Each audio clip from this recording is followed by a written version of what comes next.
Hello friends, welcome back to the channel. कैसे हैं आप सभी। तो हम डिस्कस कर रहे थे पीटीई के 6 चैप्टर को, जिसमें अब तक हम देख चुके हैं हाइपरबोला को कैनोनिकल फॉर्म में कैसे कन्वर्ट किया जाता है एंड पैराबोला को कैसे कन्वर्ट किया जाता है। अब लास्ट हम देखेंगे कि इलिप्टिकल इक्वेशंस को कैनोनिकल फॉर्म में कैसे कन्वर्ट किया जाता है। पैटर्न वही सेम है, डिफरेंस सिर्फ रूट्स में आएगा। और हाँ गाइस, एक बात और, मैं आपको लास्ट वीडियो में बात बोलना भूल गई। जो भी मैंने वीडियो अपलोड की थी पैराबोलिक इक्वेशंस वाली, वो 100th वीडियो थी and this is 101th video. So I am very happy कि मेरे चैनल पे 100 वीडियोस अपलोड हो चुकी हैं। मुझे पता भी नहीं चला, मैंने 18 मार्च को फर्स्ट वीडियो अपलोड की थी। सो ये आप सबकी सपोर्ट की वजह से ही है कि आपको समझ में आता है मेरा समझाया हुआ, इसीलिए मुझे मोटिवेशन मिलती है वीडियो बनाने के लिए और इसीलिए मैं वीडियोस बनाती हूँ आपके लिए। ठीक है, देखिए गाइस, अब देखते हैं हम इलेक्ट्रिकल इक्वेशंस को कैसे कन्वर्ट करते हैं। ओके, सो फर्स्ट स्टेप तो इसमें भी सेम ही रहेगा। जनरल इक्वेशन हम इसको जनरल फॉर्म में कन्वर्ट करेंगे। R minus 4s plus 13t minus 9q is equals to 0। उसके बाद स्टैंडर्ड इक्वेशन से कंपेयर करेंगे। कंपेयर करने के बाद आर की वैल्यू 1, एस की वैल्यू -4 एंड टी की वैल्यू 13 आ जाएगी। एस स्क्वायर -4 RT निकालेंगे। इलिप्टिकल के लिए कंडीशन होती है कि जीरो एस स्क्वायर -4 RT की वैल्यू 0 से लेस देन होती है। ठीक है, तो -36 लेस देन 0 है, it means the given equation is elliptical. Second step हमारा क्या रहता है, रूट्स निकालना। रूट्स कैसे निकालते हैं, R lambda square plus S lambda plus T से।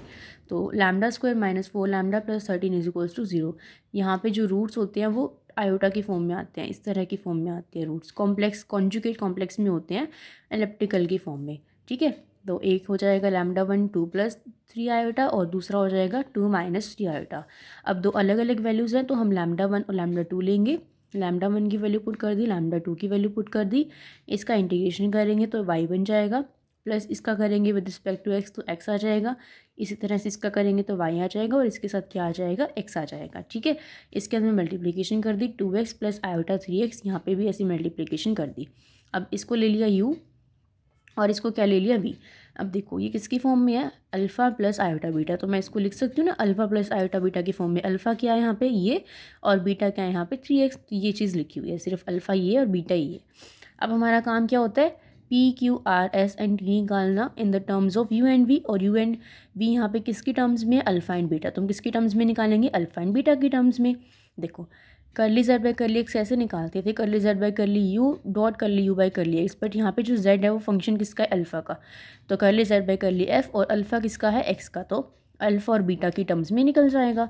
इसी तरह से क्यू निकल जाएगा और इसी तरह से क्या निकल जाएगा, एस बी और आर बी। ठीक है, ये सारी वैल्यूज़ को पुट करने हैं, कुछ भी नहीं किया हुआ। ये वही वाला स्टेप है जो मैंने आपको बताया था कि जो हाइपरबोला में हमें नीचे दिया हुआ था कमिट टू मेमोरी वाला, ये आपको वो पता होना चाहिए कैसे आया ये। उसके बाद अल्फ़ा और इसकी वैल्यू पुट की हुई है, अल्फ़ा एंड बीटा की। उसके बाद क्या किया हुआ है अंदर में, मतलब सॉल्व किया हुआ है इसको। ठीक है, ये एज इट इज़। इसका differentiation with respect to X क्या हो जाएगा 2 प्लस इसका क्या हो जाएगा 3 और ये वाली टर्म एज इट इज़। इसी तरह से इसका क्या हो जाएगा 2 और इसका क्या हो जाएगा 3। ये वाली वैल्यूज़ लिख दी। अब इसके अंदर मल्टीप्लिकेशन कर दी, मल्टीप्लिकेशन करने के बाद ये आ गया। इसी तरह से क्या निकाल दिया, टी निकाल दिया। अब QRS हमें क्वेश्चन में क्या क्या चाहिए, देखो हमारी इक्वेशन क्या है, हमें तो जो वैल्यू चाहिए हम वही पुट करेंगे ना। हमें चाहिए Q, हमें चाहिए R, हमें चाहिए S और हमें चाहिए T। तो हमने वही करा, सारी वैल्यूज़ पुट कर दी। ये देखो वैल्यूज़ पुट कर दी। उसके बाद कर ली स्क्वायर जेड अपॉन कर ली अल्फ़ा स्क्वायर के साथ जो जो टर्म्स हैं उनको एक साथ लिख लिया, बीटा वाले को एक साथ लिख लिया, अल्फ़ा बीटा वाले को एक साथ लिख लिया और कांस्टेंट जो अलग से थी उनको एक साथ लिख लिया। उसके बाद क्या किया, 9 दोनों में से कॉमन आ रहा था तो कॉमन ले लिया, 9 से 9 कट हो गया and which is your required answer. ठीक है, कुछ भी नहीं है, ये चैप्टर बहुत ईजी है वैसे। नेक्स्ट देखिए, नेक्स्ट में क्या है, नेक्स्ट में ये है, इसको आर लिख दिया, इसको वाई स्क्वायर, इसको टी और इसको -y इक्वल्स टू 0। कंपेयर करने के बाद ये आया -4y²। माइनस का है देखो, तो क्या है 0 से नेगेटिव है तो इलिप्टिकल बन गई। फिर रूट्स निकाले तो lambda square plus Y square बना, तो ये क्या बन जाएगा, lambda square plus Y square बना ना। तो देखिए lambda square is equals to -y² हो जाएगा। तो लैम्डा की वैल्यू क्या आ गई, आयोटा 1 और ये क्या आ गई, माइनस का आयोटा 1। तो कॉम्प्लेक्स रूट्स आ गए, λ1 आयोटा 1, λ2 माइनस आयोटा 1।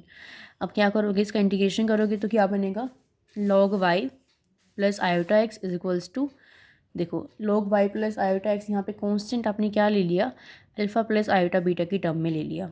ठीक है, अल्फ़ा प्लस आयोटा बीटा की टर्म में ले लिया।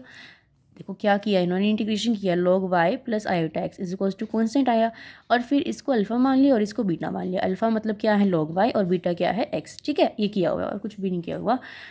अल्फ़ा की वैल्यू इसकी क्या निकाल, अल्फ़ा की वैल्यू log y और बीटा की वैल्यू x। फिर क्या किया देखो, अब एक्स वाई को किस में चेंज करना होता है, यू वी में चेंज करना होता है ना। तो लॉग यू किसके इक्वल हो गया, लॉग इसको तो मान लिया लॉग यू और इसको क्या मान लिया लॉग वी। ओके, फिर क्या निकालना है, P Q R S T किसकी टर्म्स में, अल्फ़ा बीटा की टर्म्स में, क्योंकि यहाँ पे अल्फ़ा बीटा है ना, तो इनकी टर्म्स में निकाल दिया। उसके बाद देखो निकालने के बाद सारी वैल्यूज़ को पुट कर दिया फर्स्ट इक्वेशन में पुट करने के बाद ये आ गया। बहुत ही ईजी एक्सरसाइज है, 2 ही एग्जाम्पल हैं, कितने क्वेश्चंस हैं, 5 क्वेश्चंस हैं। सो बहुत ईजी से कुछ भी प्रॉब्लम ना, मतलब कोई प्रॉब्लम नहीं आएगी आपको इस एक्सरसाइज को करने में, जहाँ तक मुझे लग रहा है। बट फिर भी अगर आपको कोई डाउट आता है, कुछ नहीं समझ में आता है, तो मुझसे पूछ लेना। अभी 6.4 तक ही हम इसको करेंगे, क्योंकि देखते हैं ये वाले एक्सरसाइज शायद हम छोड़ ही दें, क्योंकि 6-7 की यूनिट है ना हमारी, तो हम 6 इतना ही कर लेंगे और 7 कंप्लीट कर लेंगे। ठीक है, तो ये वाली एक्सरसाइज मैं शायद ना ही करवाऊँ। और देखिए फर्स्ट चैप्टर मैंने कंप्लीट करवा दिया है, सेकंड कंप्लीट करवा दिया है, थर्ड 4 पिट्स मेथड तक हुआ है। अगर आप कहोगे तो मैं और करवा दूँगी, बाकी इन तीनों की ना यूनिट है, तो 4 पिट्स मेथड तक में से क्वेश्चन कवर हो जाता है। अगर आप लोगों को नीड लगेगी तो मैं आगे वाला करवा दूँगी, मुझे कोई प्रॉब्लम नहीं है। तो हमारे तीनों चैप्टर्स भी कंप्लीट हैं एक बार के लिए, 4th 5th भी कंप्लीट है। 6th हम क्या करेंगे, लास्ट वाला एक्सरसाइज शायद से स्किप ही कर दें और 7 कंप्लीट कर लेंगे और फिर 8 9 रह जाएंगे। तो पीटी का सिलेबस हम फटाफट कंप्लीट करते हैं, फिर साथ साथ एडवांस कैलकुलस का भी करते हैं, और फिर हम चलेंगे स्टैटिक्स पे, क्योंकि स्टैटिक्स का हमारा सिलेबस कुछ भी नहीं हुआ है। ठीक है, तो ये कर लेना अभी आप, एक बार के लिए 6 चैप्टर कंप्लीट होता है मेरी तरफ से। और अब मैं अपलोड करूँगी एडवांस कैलकुलस का 7 चैप्टर, वो भी बहुत ईजी है, तो उसको भी कर लेना साथ साथ। ठीक है, तो see you guys in the next video, till then bye, take care, keep watching.